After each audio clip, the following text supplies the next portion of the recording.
Well, he purchased it here in In London, right? Yeah. It's Selma's. About 1966, is it? Yeah, early 66. We think sort of late February, early March. He certainly had it by the 5th of March, which is when he played Ready, Steady, Go at the BBC. And there's a photo shoot on the steps of the Royal Albert Hall where he's like proudly showing it off. So we're pretty sure it was late February, that kind of time, in 66. And then he obviously plays it at that show. He uses it to record at Ad Vision shortly after, I think it's April, and it makes its way into like a lot of Roger the Engineer. So it is a Yardburst guitar. But it started off with a sunburst finish, black pickguard, black switch surround, white double whites, which were covered at the time with the pickup covers. And it's had a life, as they say. We think it's late 67, early 68. Certainly by the time he goes on tour to the US with the Jeff Beck group with Rod Stewart and Ronnie Wood, and actually as Kerry was mentioning, there's an amazing photo of, they did a residency at the Scene in New York in I think June 1968, and there's a photo of Jimi Hendrix playing it upside down with Ronnie Wood hiding behind the amps at the back. I mean, so we know it was, and actually we know it was certainly stripped before that tour. I think the first changes he did were probably taking off the pickup covers, then he took off the pick guard, the switch surround, and then I think, and that was sort of after the Yardbirds. Actually, I should add that before he left the Yardbirds in late 66, he had a bout of illness where actually Jimmy Page, who was by that point in the band, had to step up from playing bass and play lead guitar. So Jimmy Page played this guitar on that second US tour that the Yardbirds did in 66. So it's a unique guitar. It's been played by Jeff, Jimmy Page, and Jimi Hendrix. Right, I mean, 3 guitar gods without a doubt. And yeah. They've all played this instrument, which is quite remarkable. Yeah. The flame pot, flower pot inlay, the Gibson inlay on there, that certainly does not match with the contours of the headstock. It's much too big, much too wide, and there is a volute on the back. So that's been, it was shaved down, but you can see the remnants of a volute. So we look at the neck, and we think, the neck's 72, for lack of a better date, and I mean, it's my belief that inlay was added later, when the neck was replaced at some point and remarried to married up to the body.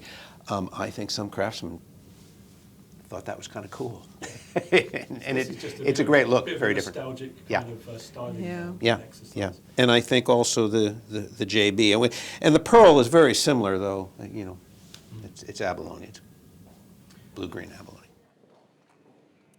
Both the pickups are patent number pickups, and they're Gibson pickups, so it's they're 2-strand woven connections.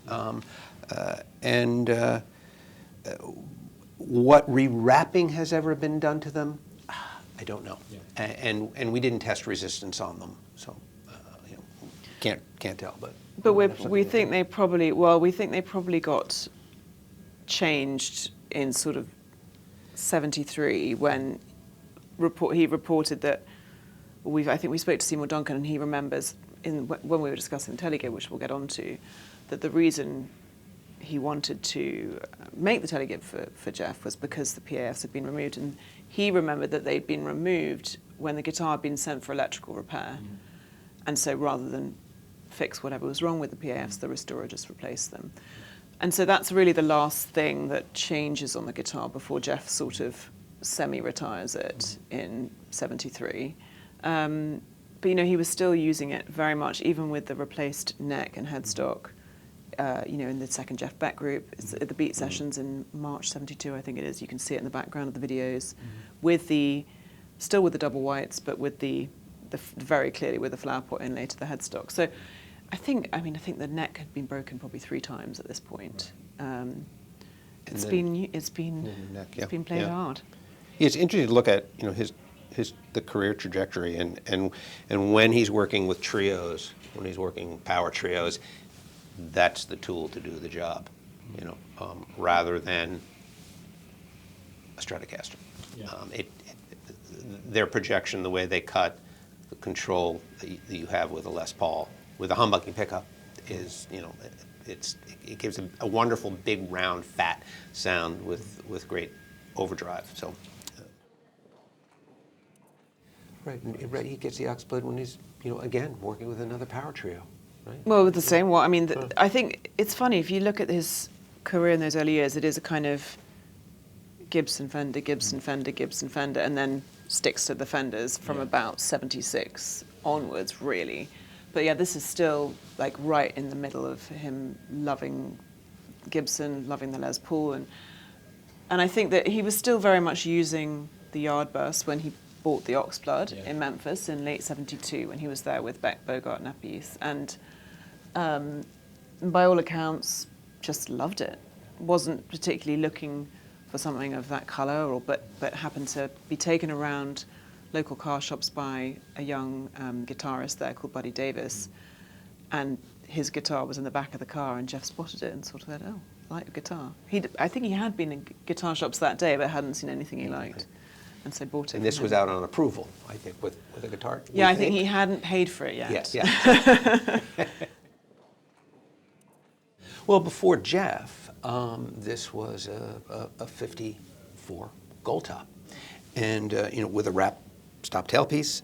It would have had P90s in it, and the P90s were at some point.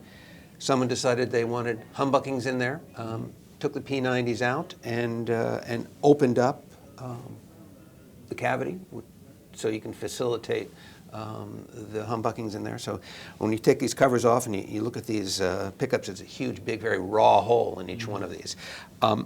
And you don't leave, there's not a lot of room here between the pickup surround and the tailpiece bridge, and you can actually see where it's kind of pushing up in here, and they've actually had to like schmooch the surround up so there's room. It's quite remarkable. So we can even get a, you know, I don't know how he even changes the E string on this.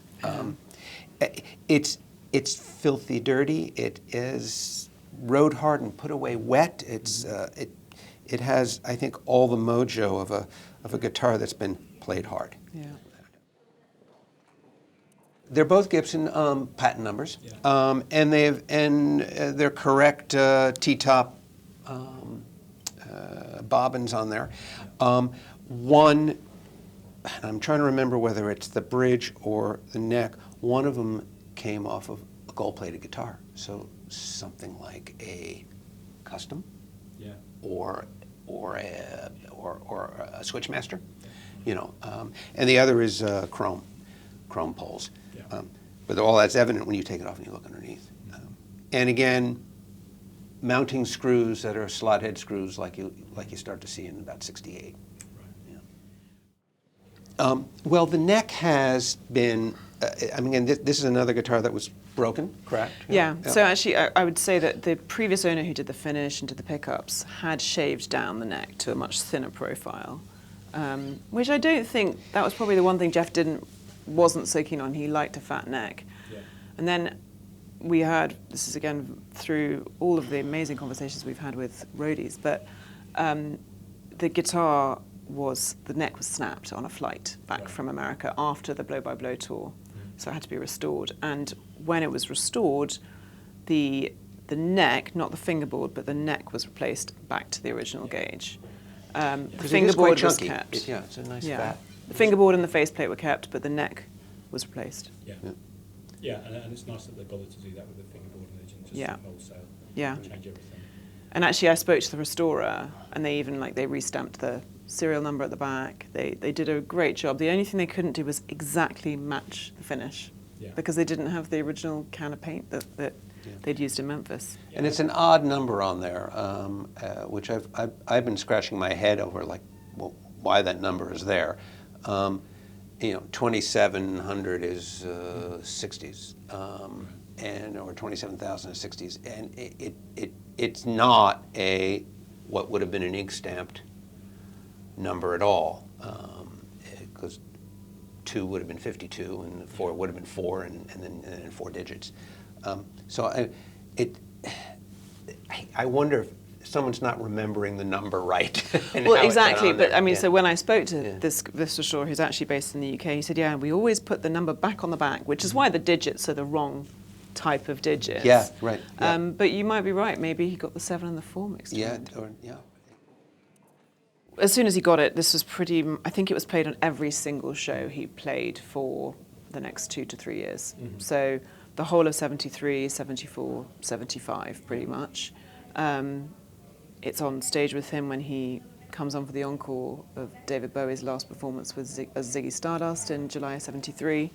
There's a great photo, there's great footage actually, which was really re-released last year of the motion picture, and you can see Jeff playing. He plays the bag, all that and all the amazing sort of tricks he has, and then he also uses it to record some of the tracks on Blow by Blow, and of course it's on the cover of the album. So it is iconic in that it is sort of forever depicted on that seminal album cover. And it's difficult to know exactly how many tracks he used this guitar for, because he obviously had the Tele-Gib, which he used because we've ended as lovers. He had the Strip Strat, which is now in the Rock and Roll Hall of Fame, I think. And we think it was just those 3. He also played bass a bit on that album, which is interesting. But yeah, so between the 3, reportedly George Martin much preferred the sound of the Les Paul and the Tele-Gib to the Strat. He found the Strat a bit screeching. So, it's definitely all over that album. This is such a cool guitar. And Seymour came to LA when we did the exhibition there, and I chatted to him for hours about this guitar, and he remembers making it. He remembers every detail of it. It was a real privilege to chat to him about it. It for me, within this collection, it's one of my 2 favorites,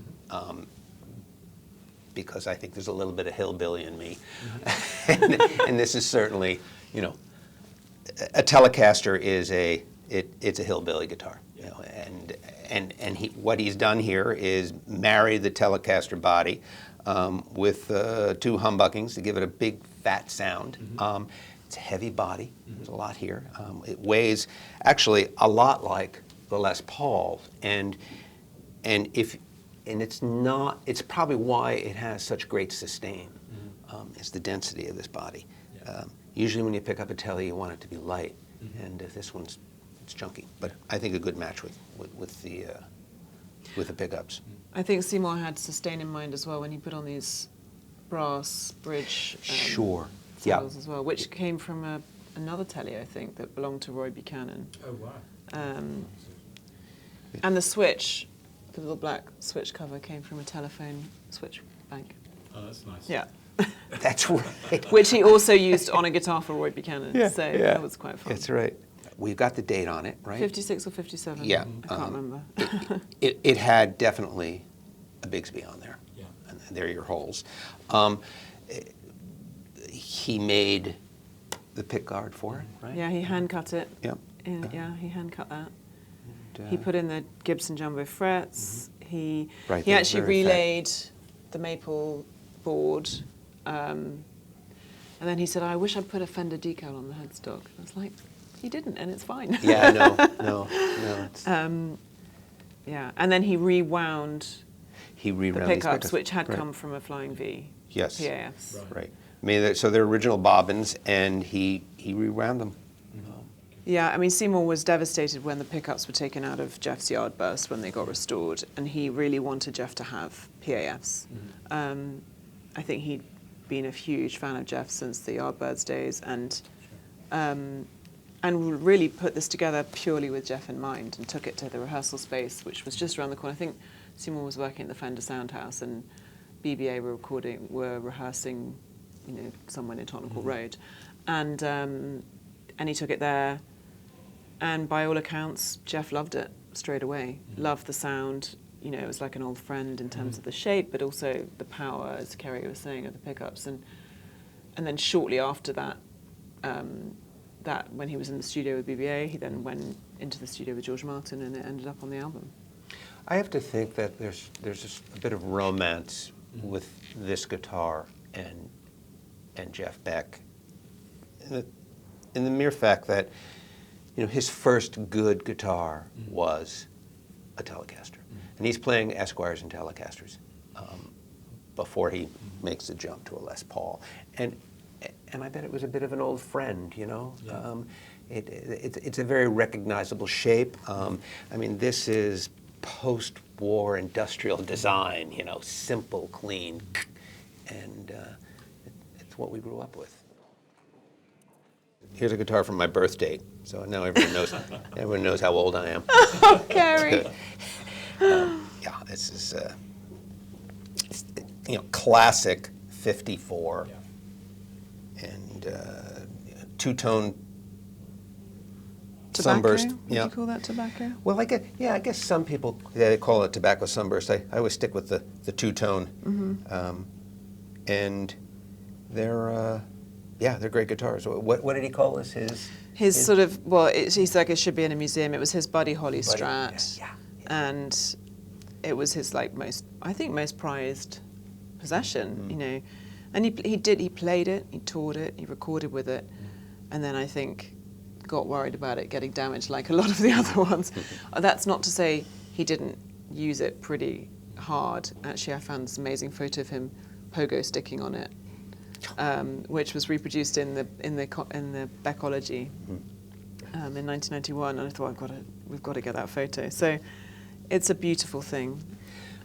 When we were dating it, I saw some writing under here, so I started pulling the springs out, and lo and behold, it's month and date 54 right underneath the springs. And then as I'm putting them back on again, this little penny dropped, and I went, my God, he's used all 5 strings, all 5 springs here.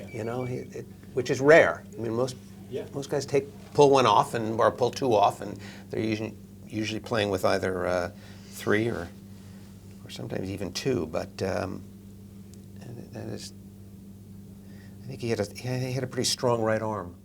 I mean, actually, it's almost like he comes back to the Strat at this point, because he plays the Strat. He actually has a completely stripped Strat, which I think he bought in 1968 with the Jeff Beck group, which he used to record Beckola and the second Jeff Beck group album, the Orange album, and then this neck is from that guitar. So this neck he has a lot earlier. So he came about owning this guitar because he did a recording session or a session with Steve Marriott of Humble Pie, we think in late 76, early 77, and by all accounts it descended into Heavy Night, and Steve gave Jeff the guitar. I think Jeff wasn't sure if it was the booze talking or if it was if he meant it, so he left it at the studio for a couple of days, and then when he went back it was still there, and it was clear that it was meant as a gift.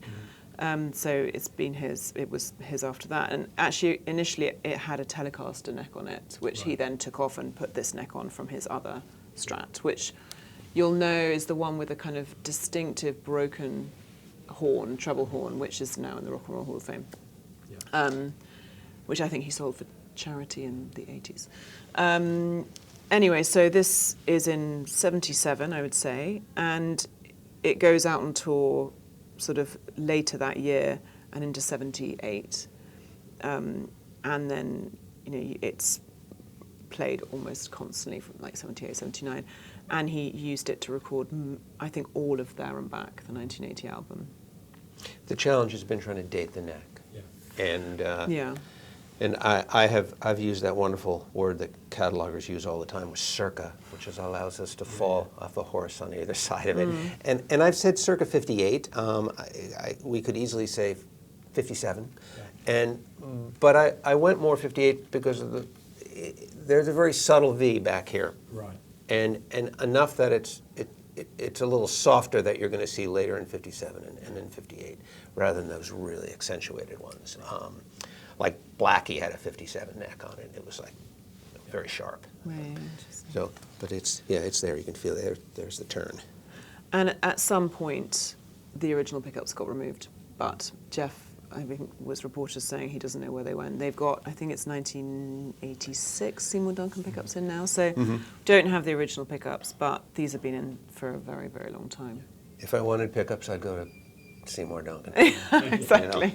You know? They're going to be right. Seymour actually he had to mend this guitar once when the neck got broken off at the top of the neck. So even though it was a prized possession, it's had fair share of Jeff treatment.